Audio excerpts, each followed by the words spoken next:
All right, so this will be episode 255. It'll air June 3rd.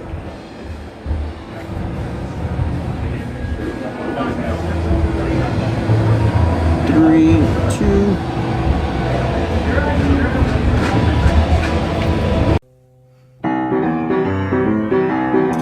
This is the Milo Beasley Show. This is the Milo Beasley Show. There's only one thing you need to know. This is the Milo Beasley Show. And now, here's your host, Milo Beasley. And welcome to the Milo Beasley Show. Dude. Episode number 255. Hanging out with my longtime friend, Yes. Jay Rios. Thanks for having me, man. Yeah, man. Finally get to chat with you. It's been a long time coming. Absolutely.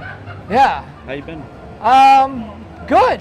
I've missed you. I've missed you. Yeah, we used to live like 5 minutes from each other. Yep. We would spend weekends watching Japanese Yeah. wrestling matches. We have Mania parties. Mania parties. So SummerSlam party. Yeah. So like I missed that, man. Where are you staying at now? I'm right now. I'm a little bit. I've been more back in the Orlando side of things. Okay. Awesome. I've been for the last 3 years. I've been traveling a lot between Orlando and San Diego, mainly because I've been out in Tijuana, Mexico, performing for the Crash Lucha Libre. That is awesome. Yeah, man. I love San Diego. I've only been there once, but man, what a beautiful area that is. is. It is the home away from home. It is like this perfect oasis. San Diego's. It's not as Ron Burgundy described it. It's much greater. It's not. It doesn't mean whale. Okay. I don't. All right. PG-13. It's the internet. Okay. Yeah. It's not. The whales. There's whales you might spot. I heard there's like sea lions and stuff. Just like Yeah. you'd be driving down the road and there's a seal. Well, if you're near the beach, especially like I mean, not the city. You know? like La Jolla, there's it's like the beachy area of San Diego. There's this area where they call it Seal Beach, and there's just seals. You can literally walk up to them, and they're just sunbathing, just hanging out. That's awesome. Yeah. Nobody's opened up like a club, right? That's called like the Seal Club. Not yet, but they should. The Baby Seal Maybe we Club. should look into this. Jesus, nobody. Do you have any loan investor buddies that we can talk to? No, absolutely not. All right, well, this Well, went nowhere. I know this guy Jonathan Cruz. He might Who? be willing to throw some money. He's not doing anything nowadays, I don't think. I think something happened to that he guy. He retired, I think. I think so. I miss him though. I miss John Cruz. Yeah. That guy, he had this thing for reptiles though, man.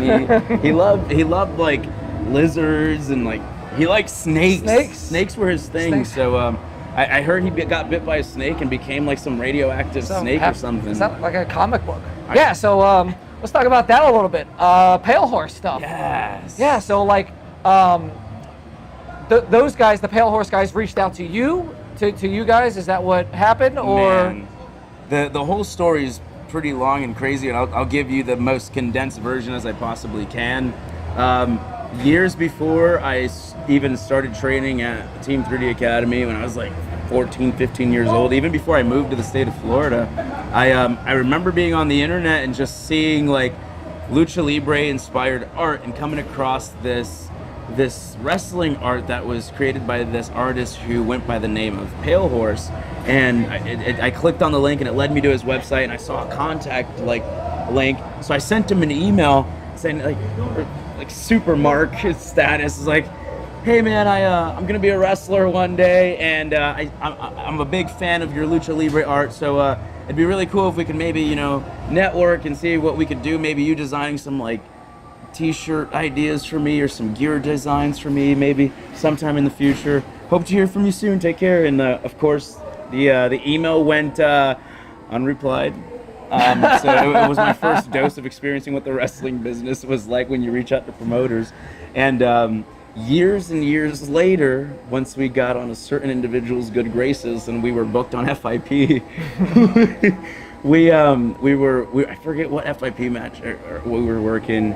I think it was our second title defense as FIP tag champions, and there was Modern Myth was there. Yes. Shout out to Modern Myth, And he came up to us, or sent me a text earlier on the night, said, "Hey man, like, your match was awesome. You know, I'm here with a friend of mine. You know, he wants to meet you guys." I'm like, "Oh, sweet." You know, so during intermission, we went out the Orpheum.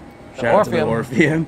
And talking with Modern Myth, and then this individual comes about and says, "Hey guys, you know, put the whole, you know, match over." And you know, I remember him going, "Big fan now. You know, if there's anything you guys ever need, please, you know, just I'm here. You know, if you guys ever need any type of artwork, here's my card." And I just remember, you know, just taking his card. I didn't even look at it. I was like, "Yeah, man, thanks very much. You know, it was really good talking to you." And I didn't necessarily like brush him off sort of thing, because I've been just people hand you cards all the time. Yes. Nick the Destroyer has business cards, so. Oh, shout out Nick the Destroyer, man. And I remember looking down at the card, Nick the Destroyer. I remember looking down at the card and it said Pale Horse, and it had the symbol and everything. And I go, "Hey man, like, are you Pale Horse? Like the guy that designed this?" He's like, "Yeah, man." I was like, "Have you seen that?" I was like, "Have I seen it?" I was like, "Dude, before I ever became a wrestler, like, I sent you an email. I was like wanting to, you know, hopefully collaborate with you so you could design some merch for us or create some gear designs, and like you never responded." He's like, "How long ago was that?" I was like, "That was like maybe 3, 4, 5 years ago, man. It was a while." He's like, "Wow, that's insane." Well, here we are now. The stars have aligned, and so he actually created some gear for us. And I felt bad, and I offered like, "Hey, what I owe you for, like, you know, commission?" And he told me to never, like, "Don't worry about it." You know, he's like, "You know, just this one's on me. You know, at some point, you know, I'll need a favor from you." So I was like, "Okay." Oh boy. I'm wrestling favors. I'm not sure where this one's going. Like, I've seen your artwork, Chris, it kind of gives me a good gauge as to how your mind works. I'm a little skeptical, but sure, it is what it is. So months later, he sends me a text going, "Hey, can you send me a picture of your face?" And I go, "Oh boy." Okay, sure. I didn't think anything of it. I said, I'm there just taking a selfie of myself. And I sent him just a regular head-on selfie of me. And he goes, "All right, can you take one of just the side?" And I go, "Okay." And I send it to him, like, I hope this doesn't end up on some like Tinder or like Grindr page on like some weird, crazy stuff, man. I was like, "What's this guy doing?" And note to self: trick people into sending you headshots so you can put on the Tinder. Yeah, catfish. Thank you. You're welcome. A day and a half later, I get an email from Chris, and it's a file that I have to download. And I download the file, and I was a little. I was anticipating what I was about to open, and when I opened the email, it's this character completely decked out in this lucha libre attire, wearing a mask. And when I see the person wearing the mask, the face is mine. It's my face wearing the mask. It's me as this character. And days later, he sends me an email of a backstory that had to do with this character. And the coincidental and the irony of it all is, like, the backstory for this masked character was very similar to like my real life upbringing with my grandparents. So like it was almost mirror image. That's crazy. It was art imitating life. And the wild part was I read the whole email after I see the pictures and everything, and he goes, "Hey, so I need you to come down to the Orpheum for like 12 to 15 hours of your day, and we're gonna do this photo shoot and video shoot, and we're gonna take pictures of you and videos and everything like this. And I'm working on this new Lucha Libre art concept series, and it's called Pale Horse Lucha, and you're going to be the head of it. And as long as you're cool with it, let's just, as long as you give me the okay, you know, we'll go from there." And I was like, sure. I've been at that time. I've just been thinking of, you know, developing a mass persona for Cruz and myself, you know, to have in our back pocket as a go-to thing for a tag team, you know, a mass tag team. You know, it's not something that we had done at the time. So this opportunity presented itself, and again, it's like the stars are aligning. Everything's fallen into place when it should, at the right time. And I remember showing up to the Orpheum. The photo shoot was insane. And as we're watching the video footage back of the stuff that we're doing, I'm doing, like, they set up a trampoline. Like, you've been to the Orpheum. We've set up a ring there. They've set up a trampoline. They have this weird harness systems where they attach them to. There was drones flying and recording everything. Like, it was a whole top, like, it was the most high tech thing that I've ever been a part of. And watching the footage back, Chris is just telling us, I was like, dude, like, look at you, man. He's like, and the colors are gold and black, so it's like the light's flashing off of it. Look, it's just all very majestic. Just it had this aura of like that old school lucha libre presence and like this in this day and age. And I remember Chris going, how cool would it be if you actually brought this character to life and ran with it? And we tossed the idea back and forth, and he goes, hey, you've got my blessing 100%. That's awesome. And thus, you know, the Oracle character was born, and from then on, it started turning a lot of heads and gaining a lot of attention. And with that momentum, you know, Chris went to the lab and realized, you know, along with myself and another individual named Monster, we all put our minds together and developed an adversary for the Oracle character, somebody that would oppose him, somebody that, you know, it's good versus evil. I was the good guy, so we needed a bad guy for this story to continue to be told.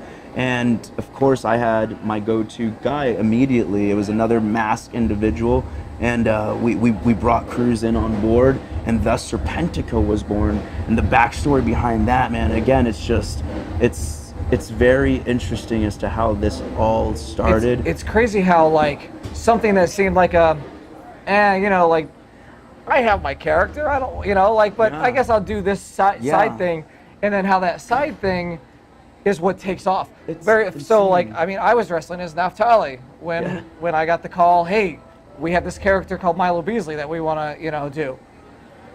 Okay, you know, and that was in 2005, like-ish, like it's 14, you know, I remember watching those videos before I even started wrestling. That's how much of a mark I am. But it's crazy how, like, this, like, a secondary character really becomes your life and what is your number one thing after that. So, you know, obviously with Cruz, you know, he's really taken that persona It's taken off, man. And for me, like, the most magical part of it all is that the backstory, although it imitated my personal life with my relationship with my grandparents. It just got crazy all that. up in here. Yeah, the party's about to get turned up. It's a lot of the things that still had to do with the story were still fictional and things that hadn't occurred yet. And, like, again, the character's backstory was that he had been all throughout Mexico and he was this revered Mexican superstar. And I remember, man, like, just being at this rut and being at this particular point in my life where things were kind of stale with my wrestling career at a certain point. And I remember getting booked at PCW out on the West Coast, and, you know, thank you to the Sheik, you know, for always taking care of, you know, your guys and everything like that, and for giving me an opportunity during a time when I needed it most. And during that moment, I used that as an opportunity to stay on the West Coast, man. And through that, I ended up getting on a bunch of shows, and by chance, I ended up, you know, after years of emailing back and forth with Conan and, you know, discussing certain opportunities and throughout the years, and, you know, them never coming to fruition because, hey, it's a wrestling business. Absolutely. Being at one of the shows in San Diego, Conan was actually there, and he got to see me perform in the main event with one of the guys that he had helped bring in as well and seen grow up and everything. Bestia Seis, whose father's, you know, Damien Seis. And so I'm in this match main event with these guys, and Conan, you know, all eyes on the match. And I remember that night, I've been in San Diego like almost 2 months at this point. With I never got on my return flight to come back over to PCW. I'm living on a whim. I had nothing to come back to Florida to, man. Like, I'm seizing opportunity as everything came to me. I was taking everything and I was building a new presence for myself on another side of the country, man. I've already developed it in the Southeast and, you know, bits and pieces throughout the Northeast, and, you know, now it's time to go on the West Coast. And as a kid, I envisioned myself out in California, and I always hoped that it was wrestling that would be the reason why, and it was, man. And what better way to make it international? And now, you know, because of that opportunity and me just taking a gamble on myself and going like, I'm not going back home. Conan's there and offers me, hey, when are you going back home? And I don't really know. And he goes, well, if you're gonna be in town this weekend, you have a booking. And I go, wow, and I go, a booking with, and he goes, well, in Tijuana, where else do you think? You know, for the crash. And I think that's my best Conan impression. You know?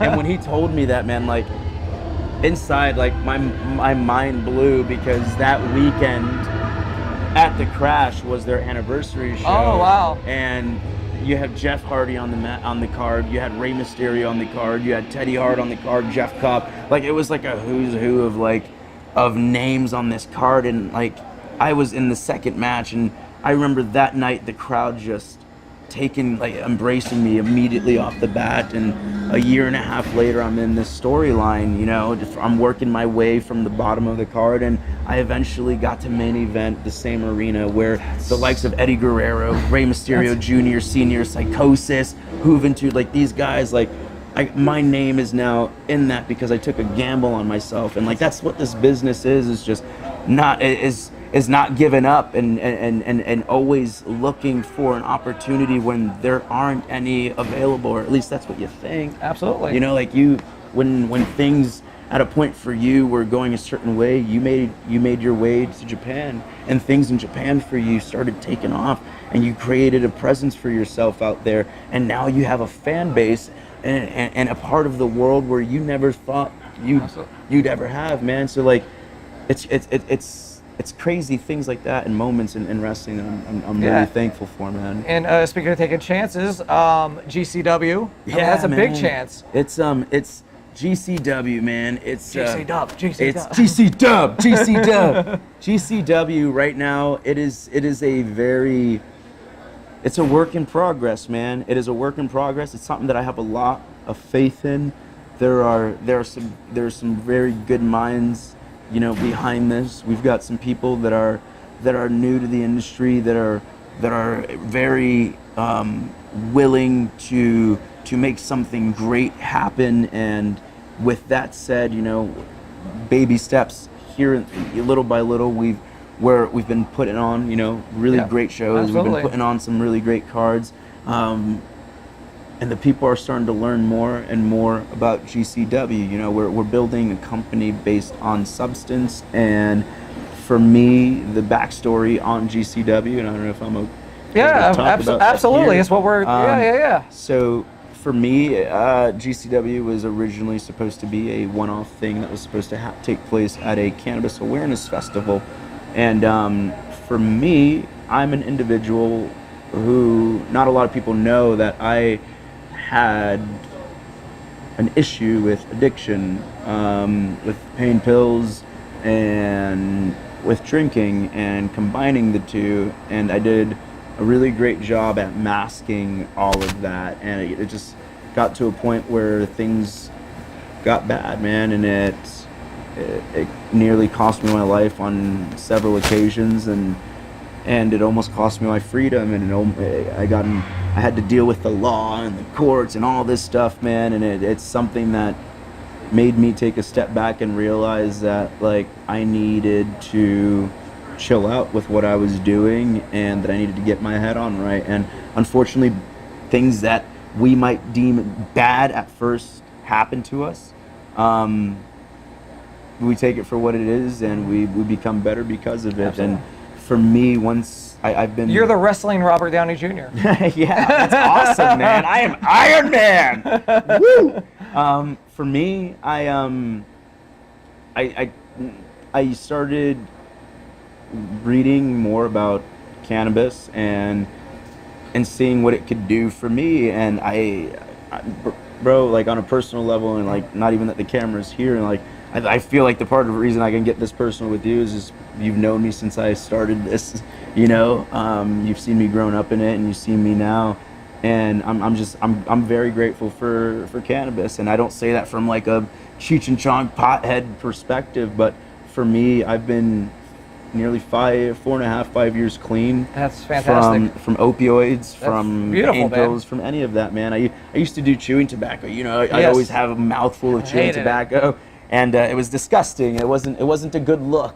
And I haven't done that in nearly 3 years, man. Yeah, and fantastic. for me, I'm a more productive individual. I'm driven. I can be productive on this. I know that it's not meant for everybody. Not a lot of people understand that, which is why I feel that regulation and things like that are necessary. But I want to erase the stigma and show the world that people that are doing really amazing things with their lives are just as responsible as any like regular human being. You drink your glass of wine or your glass of scotch. I just like to toke on a joint or something else, man. There's no difference, and there's no real harm in it, man. It's how I like to decompress, and I've stayed sane, and I've been able to give back.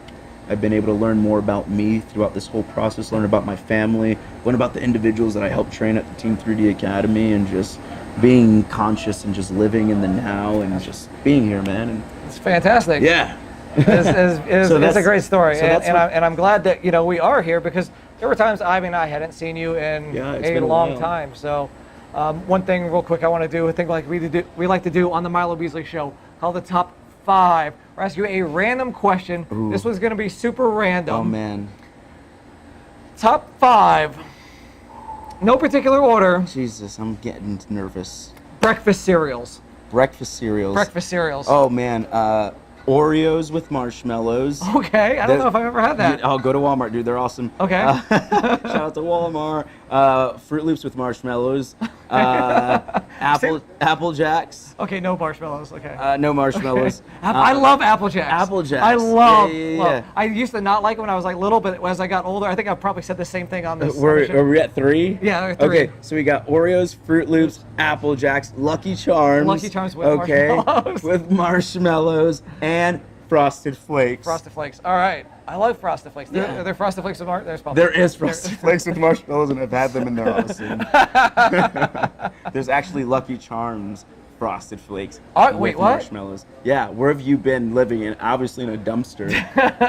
Clearly, you haven't been in a freaking grocery store. No, I love the Frosted Flakes and I love the Lucky Charms, but I Yes, never really. There's a mix. Yeah. When you edit this all, can we get a shout out to that? You'll do the research, Yes. and we'll get the Google image, and we'll show that Just on throw here. that right there. Yeah. All right. Frosted Flakes, Lucky Charms with marshmallows. So where can folks find you on the social medias? Instagram, Twitter, @Rios is the way. Yeah. I've realized that throughout the years I've been lost in all this. I'm trying to put my faith in other things that weren't my family or myself. I've taken the last few years to put everything back in me. So when I felt lost, it's because I wasn't who I was, and I needed to realize that I'm the way, and the only way I'm going to be successful is by investing in me and making myself a priority and being healthy. And in that process, I can be there for my family, I can be there for my friends, I can not go long periods of time without seeing you guys, because mentally I'm here. So I'm the way. If you're lost, Rios is the way. And if you don't already follow me, please do so at The Wrestling Bum. And check out all previous 254 episodes on the YouTubes. Real quick, right before we wrap up, I do have to say, what does it feel like to know that one of your former young boys is now the greatest Japanese wrestler of all time? Oh man, Naito. There's many of them. Yeah, you actually Naito and Okada are Naito, like Okada, they were both your young boys yeah. when they came over here. It was insane, man, to see these guys just coming from Japan and just being just nameless, just regular Japanese guys Yeah. that were just looking to carve their mark Yep. into this business and just taking them under our wing. You and still got like old Los Pendejos promos with oh, them. yeah, man. Like, I remember at one point I had to pick up, Tiger Hattori from the airport with Yujiro, and we got to film this segment because it was after they had done their U.S. excursion, and then they had gone to Mexico to do the CMLL, and then they Right. came back to TNA. But when they came back for that, it was building up to Wrestle Kingdom, and they were in a triple threat with the Dudleys and Carl Anderson and his tag partner. Was that at the time? Was that Albert? I believe. Okay. Yeah. It's Yep. Tensai. Yes. And No Limit was returning to that match, so they filmed this segment for New Japan and for what's the main Japanese channel out there? The Sky? What are you talking about? Or yeah, like Think Big so. Sky? Whatever main Japanese channel that plays like the New Japan and stuff like that. Like they filmed the segment where it was us in the ring and like No Limit walks like, hey guys, how's everything been? And they're like, hey, how you doing? That's the worst Japanese impression ever. And then I'm like, You're never getting invited over. yeah, ever. I love you guys though. And so they get into the ring and they're just like, hey, like what's your guys' deal? And they start just beating the crap out of us. They clear the house and then they hit one finish on Cruz and then the other one on me and then they just cut this promo and then they just fade out, man. And like they aired that on New Japan television. That's my claim to fame to New Japan, man. I'm sticking to it, but it's wild to see Okada, man, just to know what he was doing in TNA and to know like the vision that they only had for him there. To see what he blossomed into New Japan, it's incredible, man. Like there was so much talent in there. Like I saw it from that point on, and just again, it just always amazes me to see it, to see Naito, to see Yujiro like in the Tokyo Pimps, to see my guys, you know, the Guerrillas of Destiny, you know, Tamatanga and T and like just those are all your guys. These are guys that I've trained with, that I broke in with, man. That these are. I'm proud of everybody, man. These are guys that are just setting the bar and just guys that are doing things, man. So keep on working and just, it's a good thing. The business is going in the right direction. Absolutely. Right now. So again, thank you for watching. And oh, by the way, there's a little game that drops in about a month called Madden 20. Pick that up. Help my stocks. Thanks. Help him. And can I get a free copy? You put me on the spot, like on camera. That's why I did it.